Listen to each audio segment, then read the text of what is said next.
بسم اللہ الرحمن الرحیم، السلام علیکم۔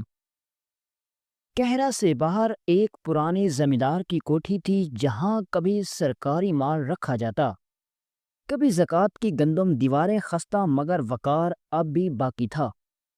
اسی علاقے کی گلیوں میں عالیہ نامی ایک لڑکی رہتی تھی، ایک 17 سالہ دبلی پتلی لڑکی جس کی آنکھوں میں خاموشی اور چہرے پر وقار ہوتا تھا۔ ماں بچپن میں گزر گئی، والد بیمار اور چھوٹی بہن ہر وقت روٹی کو ترستی۔ عالیہ روز لوگوں کے گھروں میں صفائی، برتن اور جھاڑو کا کام کرتی تاکہ شام کو چولہا جل سکے۔ ایک دن کارندہ آیا اور کہا، آج زمیندار کی کوٹھی میں صفائی کرنی ہے۔ عالیہ نے چادر اوڑھی، پانی کی چھوٹی بوتل لی اور وقت سے پہلے کوٹھی پہنچ گئی۔ صحن میں جھاڑو دیتے وقت وہ خاموش تھی، جیسے دل میں کچھ سوچ رہی ہو۔ دوپہر بیت گئی اور عصر کے قریب وہ کوٹھی کے پچھلے حصے میں پہنچی، جہاں مٹی میں دھنسی بوریوں کے پاس جھاڑو دینے لگی۔ اچانک سناٹے کا احساس ہوا، باہر کے مزدور شاید جا چکے تھے۔ تبھی کوئی آہٹ سنائی دی، سانسوں کی آواز، اور پھر اندھیرا چھا گیا۔ کچھ وقت بعد شور اٹھا، گاؤں کے لوگ کوٹھی میں گھسے تو عالیہ زمین پر بے ہوش پڑی تھی، چہرہ زرد، لباس بکھرا اور آنکھوں میں وہ خوف جو زبان سے بیان نہ ہوا۔ کوئی نہ سمجھ جا پایا کہ کیا ہوا، نہ کوئی چیخ سنی گئی، نہ کوئی بھاگتا نظر آیا۔ صرف ایک چیز پڑی تھی، مٹی میں لت پت ایک کٹا ہوا جوتے کا سول، جیسے کوئی پہچان چھپا کر بھاگا ہو۔ اسی وقت شہر کے قاضی کو بلایا گیا۔ اس نے سب کچھ دیکھا، جوتے اٹھایا، پر کچھ سمجھ نہ سکا۔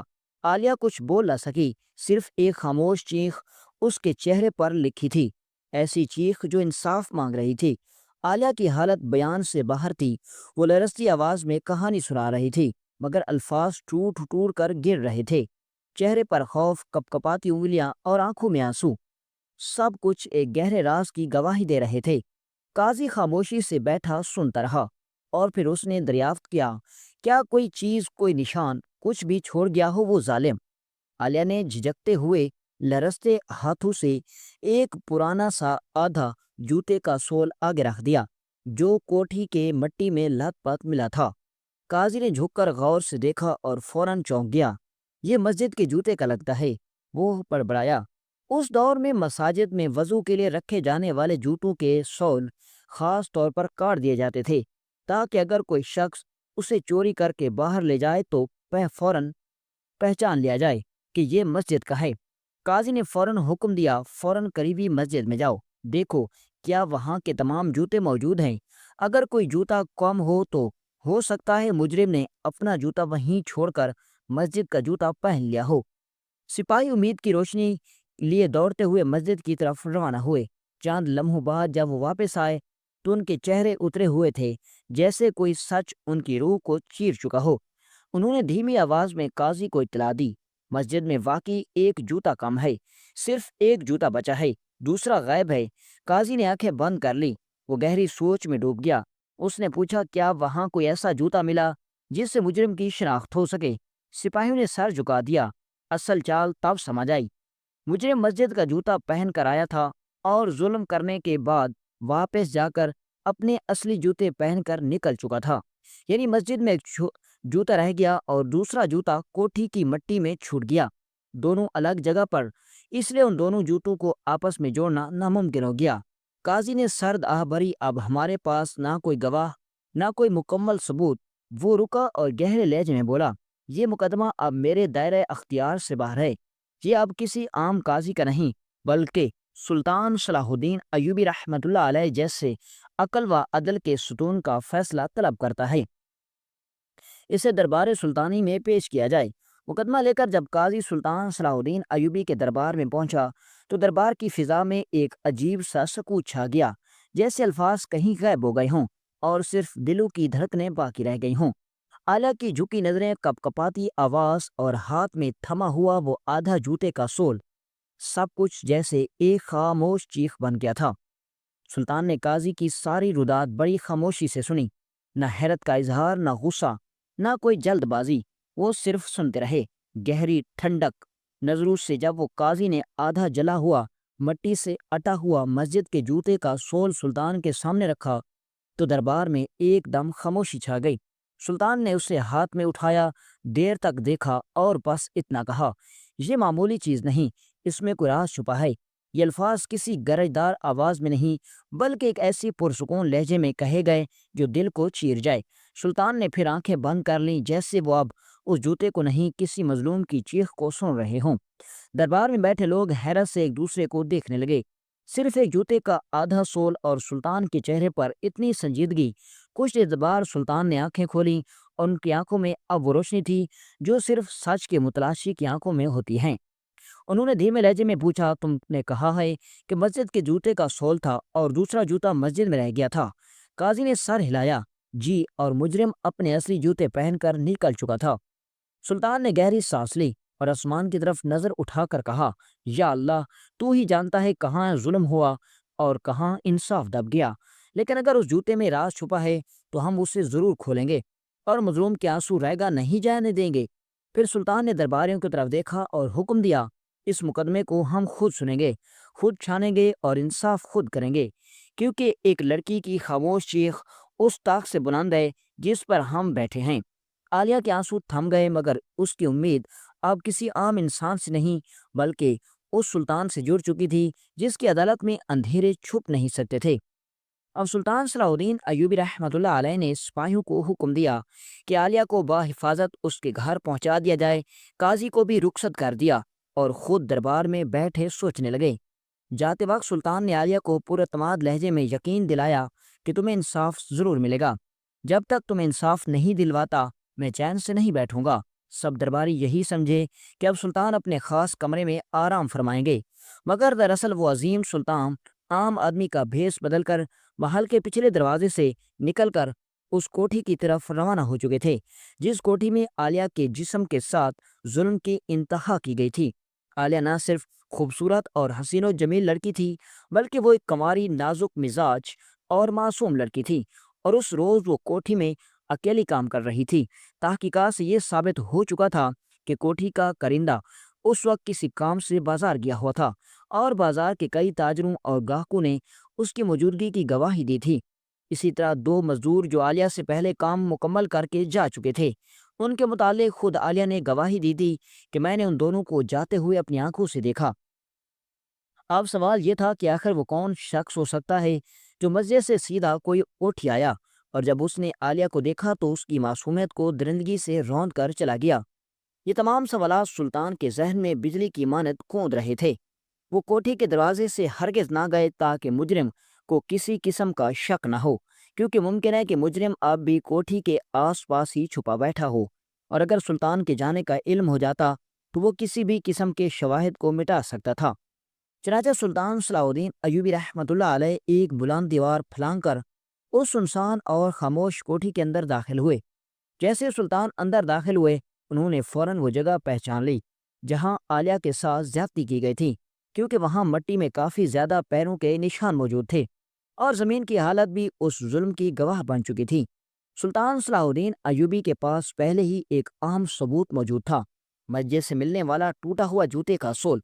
سلطان اس مقام سے ادھر ادھر نظریں دوڑانے لگے، اب شاید کوئی اور ثبوت بھی ہاتھ آ جائے، لیکن اچانک ان کی نظر ایک سمت جاتے ہوئے پیروں کے نشان پر پڑی جو باقی تمام قدموں سے مختلف تھے۔ سلطان چونکہ کے سوراخ رسائی میں خاص مہارت رکھتے تھے، اس لیے وہ فوراً سمجھ گئے کہ یہ نشان عام نہیں، یہ وہ قدم تھے جو مجرم کے تھے، کیونکہ اس نے زیادہ لوگ کوٹھی میں آئے مگر اس طرف صرف ایک ہی شخص کے قدم جا رہے تھے، اور یہی وہ سوراخ تھا جو سلطان کو اس ظالم درندے تک لے جانے والا تھا۔ اب سلطان صلاح الدین ایوبی نے ان قدموں کا تعاقب کرنا شروع کر دیا۔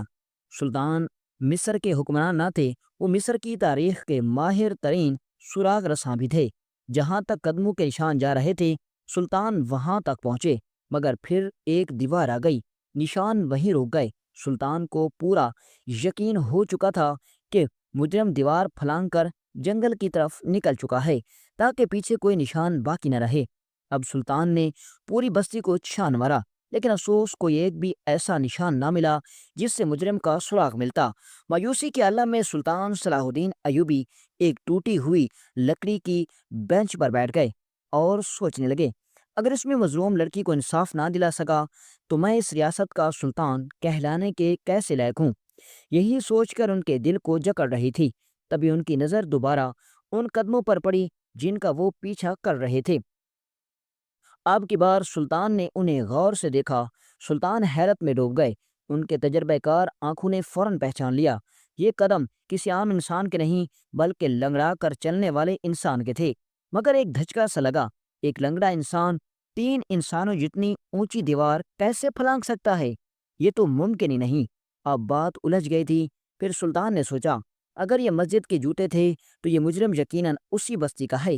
وہ مسجد میں آتا ہوگا، لیکن سلطان کو بستی کے تمام لوگوں کی حالت معلوم تھی۔ اس پوری بستی میں کوئی ایسا شخص نہیں تھا جو لنگڑا ہو۔ اب سلطان کے ذہن میں ایک اور خیال آیا۔ وہ دوبارہ قدموں کے نشان پر جھکے اور اس بار جو دیکھا وہ انہیں ہلا گیا۔ وہ نشان اصل کسی لنگڑے انسان کے نہیں تھے، بلکہ کوئی شخص جان بوجھ کر لنگڑا کر چل رہا تھا تاکہ گمراہ کر سکے۔ اب بات مکمل سمجھ آ چکی تھی۔ یہ کوئی عام مجرم نہیں تھا، بلکہ بہت چالاک اور شاطر تھا۔ اس نے جان بوجھ کر لنگڑا کر چال چلائی تاکہ اگر سلطان یا قاضی اس کے نشان دیکھیں تو وہ کسی لنگڑے انسان کو تلاش کریں۔ وہ ایسا انسان بچ نکلے جو اصل میں بالکل تندرست ہے۔ مگر مجرم کو کیا خبر تھی کہ اس سرزمین پر جہاں چالاک مجرم ہیں وہیں عقل مند سلطان بھی۔ اب سلطان صلاح الدین ایوبی رحمۃ اللہ علیہ کے ذہن میں ایک ترکیب آئی۔ سلطان فوراً محل پہنچے اور اعلان کر دیا، مجرم پکڑا گیا اور کل اسی بستی میں جشن منایا جائے گا جس بستی کی بیٹی عالیہ کے ساتھ ظلم ہوا تھا۔ اب وہی بستی جشن منانے والی تھی۔ لوگ حیران تھے، آخر مجرم کون ہے؟ عالیہ سے پوچھا گیا تو اس نے کہا، جی میرا مجرم پکڑا گیا، کیونکہ سلطان نے اسے پورا منصوبہ سمجھا دیا تھا۔ یہ صرف ایک چال تھی۔ اگلے دن جب بستی میں جشن کا آغاز ہوا تو سلطان نے ایک عجیب مقابلے کا اعلان کر دیا۔ جو انسان سب سے انوکھے اور مضحکہ خیز انداز میں چلے گا اور جس پر سب سے زیادہ لوگ ہنسیں گے، اسے انعام میں 1000 سونے کے سکے دیے جائیں گے۔ لوگ خوش ہو گئے، پورا میدان بھر گیا۔ بستی کے جو لوگ عجیب و غریب چال چلنے میں ماہر تھے وہ آگے آئے۔ کوئی پیچھے کی طرف چلنے لگا، کوئی ایک ٹانگ اوپر رکھ کر، کوئی جھوم جھوم کر، ہر ایک پر لوگ تالیاں بجاتے، ہنستے، خوشی ہوتے۔ لیکن اچانک ایک نوجوان میدان میں داخل ہوا۔ پہلے وہ بالکل نارمل انداز میں چلا، پھر اچانک اس نے ایسی چال چلنا شروع کی کہ جو بالکل ایک لنگڑے انسان جیسی تھی۔ اتنی فطرت، اتنی حقیقت سے قریب کے خود سلطان بھی حیران رہ گئے۔ پورا مجمع داد دینے لگا، لوگ بے تحاشا تالیاں بجا رہے تھے، لیکن سلطان وہ صرف زمین پر پڑے اس نوجوان کے قدموں کے نشان دیکھ رہے تھے، کیونکہ وہ نشان بالکل ویسے ہی تھے جیسا سلطان نے دیوار کے پاس دیکھے تھے۔ اب سلطان کی آنکھوں میں وہی منظر گھومنے لگا۔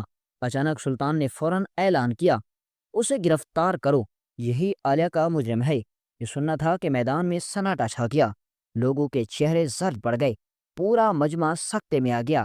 کہا جانے لگا یہ کیسے ہو سکتا ہے؟ ابھی تو ہم جشن منا رہے تھے۔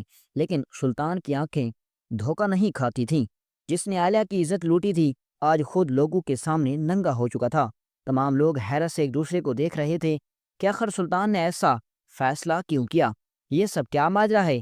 اتنے میں ایک بزرگ نے کھڑے ہو کر کہا، حضور آپ نے تو فرمایا تھا کہ مجرم پکڑا گیا، تو یہ سب کیا ہے؟ سلطان صلاح الدین ایوبی رحمۃ اللہ علیہ نے مسکرا کر کہا، میں نے صرف ایک جال بچھایا تھا اور مجرم اس میں خود ہی پھنس گیا۔ پھر سلطان نے وضاحت کی کہ جب میں اس کوٹھی میں گیا تھا جہاں یہ جرم ہوا تھا تو میں نے صرف زمین پر قدموں کے نشان دیکھے تھے۔ وہ قدم ایک لنگڑے انسان کے تھے، لیکن میں اس بستی کے ہر فرد کو جانتا ہوں اور مجھے معلوم ہے یہاں کوئی لنگڑا انسان نہیں۔ تبھی میں سمجھ گیا کہ کسی نے جان بوجھ کر گمراہ کرنے کے لیے لنگڑا بن کر چلنے کا ڈھونگ رچایا تاکہ پہچانا نہ جا سکے۔ اس لیے میں نے جشن کا اعلان کیا اور اس میں وہی انداز چلنے کا مقابلہ رکھا، کیونکہ جو اس انداز میں چلنے میں ماہر ہے وہ انعام کی لالچ میں ضرور آئے گا۔ سلطان نے کہا، تمام لوگ چلتے گئے، میں ان کے قدموں کے نشانات دیکھتا گیا، لیکن کسی کے قدم ان جیسے نہیں تھے۔ میں پریشان ہوتا گیا یہاں تک کہ آخر میں یہ نوجوان آیا اور جیسے اس نے ویسے چلنا شروع کیا مجھے یقین ہو گیا کہ یہی وہ شخص ہے۔ سلطان نے نوجوان کی طرف دیکھا اور کہا، بتاؤ اصل ماجرا کیا ہے؟ نوجوان کانپتے لہجے میں بولا، سلطان معظم، میں اپنے گناہ کا اقرار کرتا ہوں۔ عالیہ مجھے بہت پسند تھی، وہ حسین، باحیا اور اس بستی کی سب سے خوبصورت لڑکی۔ میری اس بستی میں ایک چھوٹی سی دکان ہے اور عالیہ کا گھر اسی گلی میں ہے۔ وہ اکثر کام کے لیے باہر جاتی اور میری دکان کے سامنے سے گزرتی۔ میں اسے دیکھ کر اپنی ہوس پر قابو نہ رکھ سکا۔ ایک دن میں نے اسے پیغام بھیجا اور پیشکش کی کہ اگر وہ میری خواہش پوری کر دے تو میں اس کے گھر کا سارا خرچہ اٹھاؤں گا، اسے باہر جانے کی ضرورت نہیں ہوگی۔ لیکن اس نے انکار کر دیا۔ تب میں نے طے کر لیا کہ موقع ملتے ہی اپنی ہوس پوری کر لوں گا۔ وہ لڑکا روتے ہوئے بولا، جس دن میں نے کرندے کو عالیہ کے گھر کی طرف جاتے دیکھا، مجھے اندازہ ہو گیا کہ وہ اسی کسی کام کے لیے کوٹھی میں لے کر جا رہا ہے۔ جیسے عالیہ اندر گئی، وہ کرندہ بازار چلا گیا۔ میں نے دیوار پھلانگی اور اندر داخل ہو گیا۔ مجھے معلوم تھا کہ 2 مزدور جو وہاں کام کر رہے تھے وہ بھی جا چکے ہیں۔ میں نے اندر سے دروازہ بند کیا، عالیہ تک پہنچا، اس سے نشہ آور آلود کپڑا سنگھایا، بے ہوش کیا، اپنی ہوس خوب مٹائی۔ پھر میں جس انداز سے آیا تھا اس انداز میں لگڑا کر چلتا ہوا اندر انداز سے چلا گیا تاکہ قدموں کے نشان دیکھ کر کوئی مجھے پہچان نہ سکے۔ میں سمجھ گیا تھا کہ میں کامیاب ہو گیا ہوں، لیکن سلطان، مجھے آپ کی ذہانت کا اندازہ نہیں تھا۔ یہ سنتے ہی سلطان صلاح الدین ایوبی کے چہرے پر غصے کی شدت بڑھ گئی۔ انہوں نے ایک زوردار تھپڑ اس نوجوان کے چہرے پر مارا اور وہ زمین پر گر گیا۔ سلطان نے گرجدار آواز میں کہا، اسے گرفتار کیا جائے، اس پر مقدمہ چلایا جائے اور اسے سخت سے سخت سزا دی جائے۔ اتنے میں عالیہ بولی، سلطان معظم، اس کو سزا دینے سے میری عزت واپس نہیں آئے گی۔ یہ انصاف نہیں کہ بس اس سے کوڑے مارے جائیں۔ سلطان نے نرمی سے پوچھا، تو بتاؤ تم کیا چاہتی ہو؟ عالیہ نے کہا، میں چاہتی ہوں کہ یہ مجھ سے نکاح کرے، شاید اسی طرح میری کھوئی ہوئی عزت کسی حد تک واپس آ جائے اور مجھے ایک سہارا بھی مل جائے، کیونکہ اب اس واقعے کے بعد کوئی مجھے ہے نکاح کرنے کو تیار نہیں ہوگا۔ یہ سن کر سلطان نے نوجوان کی طرف دیکھا اور کہا، تمہارے پاس 2 راستے ہیں، یا تو تم سزا کے لیے تیار ہو جاؤ یا اس لڑکی سے نکاح کر لو۔ مجرم نے غصے سے کہا، میں ایک ایسی لڑکی سے کیسے نکاح کروں جو پورے علاقے میں بدنام ہو چکی ہے؟ سلطان کی آنکھوں میں خون اتر آیا۔ وہ دھاڑے، اسے تو تم نے خود بدنام کیا تھا، اب تم ہی اسے عزت دو گے۔ سلطان کے حکم پر پہلے ہی اس مجرم کو 50 کوڑے مارے گئے۔ پھر قاضی نے نکاح کا حکم دیا اور نکاح پڑھا دیا۔ یہ سلطان صلاح الدین ایوبی رحمۃ اللہ علیہ کی حکمت، ذہانت اور عدل کے باعث مجرم اپنے انجام کو پہنچا اور اس مظلوم لڑکی کو انصاف بھی ملا اور سہارا بھی مل گیا۔